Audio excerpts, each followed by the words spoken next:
כשנכנסים לביתו של דובי סדן, חשים לרגע כאילו הזמן עמד מלכת. האיש, שמייצר בעצמו שעונים עתיקים, בנה גם אוסף של למעלה מ-150 מחרשות מיניאטוריות, אחר כך המשיך עם מגדלי מים ופסלים משעשעים של נעלי נשים. אני ראיתי שאפשר לעשות מזה אוניית מפרש. בקיצור, איפה שלא מניחים את המבט, מביטות בכך חזרה יצירותיו המפתיעות. זה התפתחות של יישוב, זה התפתחות של משהו. אני חושב בואי נגזים רגע ונגיד שזה התפתחות יותר חשובה מהגלגל בעולם. מאז שהבן אדם ירד מהעץ והיה צריך לאכול מהאדמה, אז הוא המציא את המחרשה, הוא היה צריך לעשות תלם. לא, אני אינני גבר, לא דון שואן צעיר ורק.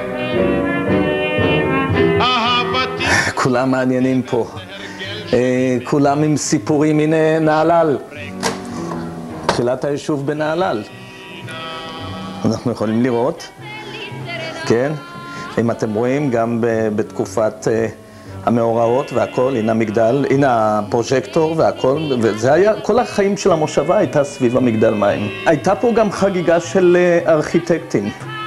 אתם רואים את היופי הזה, ואנחנו עוברים ורואים את היופי של מגדלי המים. יש בהם משהו מיוחד, הארכיטקט נתן המון דגש.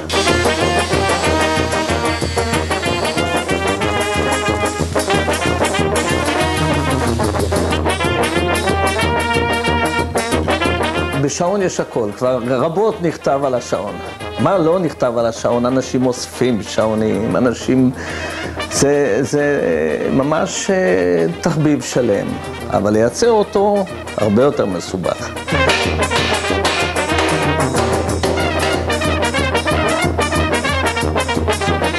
ההתעסקות עם העבר וההיסטוריה. כן, תמיד. אנחנו חוזרים לזה, כמו שראינו את המחרשות, זה עוד הפעם, זה התעסקות עם העבר. אלה דברים מאוד ישנים, דברים אפילו עתיקים לפעמים, ואני מתקן אותם ומביא אותם למצב של, לדעתי, עוד 50 שנה.